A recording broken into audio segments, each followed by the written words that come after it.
Montezuma to the shores of Tripoli. After 4 years of ROTC, I will enter the Army, but my story isn't quite so simple. I was yelled at, I was forced through the mud, and my cadre tried their hardest to break me. But that was easy to get through. I just told myself I would quit after PT was over, after I woke up in the morning, or once my cadre finished yelling at me. The funny thing is, if you find enough to do before you quit, you'll be done before you get the chance. But this wasn't even the hardest struggle. I'm a Christian, and I grew up in a Christian community, so I had a flock of religious naysayers to listen to. While my family wasn't overjoyed at the idea of me walking directly into harm's way, they supported me because they trusted me and they trust God. Others who thought they knew God's plan for my future better than I did gave me an earful about how a Christian should never get their hands dirty in an organization such as the military. I also received opposition from anti-religious people who claimed that Christians are dangerous to the military and should not be allowed to serve. The thing is, these people never took the time to hear my side. I chose this path for sacrifice. I chose this path because I am a Christian.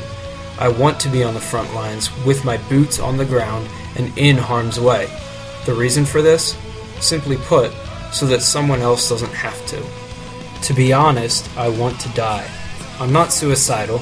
I don't have an immediate death wish, but because I'm a Christian, I know where I'm going when I die, and I know that there's nothing on this earth, no matter how wonderful, that can compare to what is waiting for me in heaven. Death is only a victory in my eyes, and I have no fear of its coming. I also know where people will go if they do not believe in the Lord.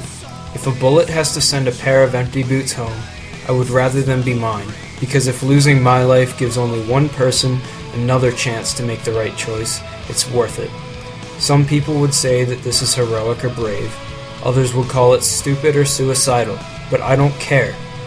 It's the heart and desire that the Lord gave me, and I am just fulfilling a calling of service He put on my life. Because of this, I always stayed resolute.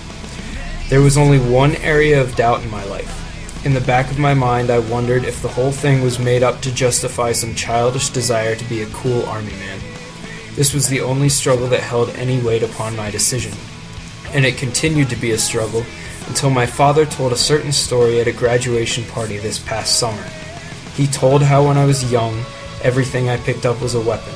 One day, he finally got so fed up with the whole thing that he said, "That's enough. Put that stick down. Not everything has to be a weapon." He said that as soon as he said it, the Lord stopped him dead in his tracks and said, "I made him like that for a reason. I made him a warrior, and you better not try to change who he is." When I heard that story, I knew that it wasn't an excuse to fill a childish desire, but it was in fact truly who the Lord made me to be.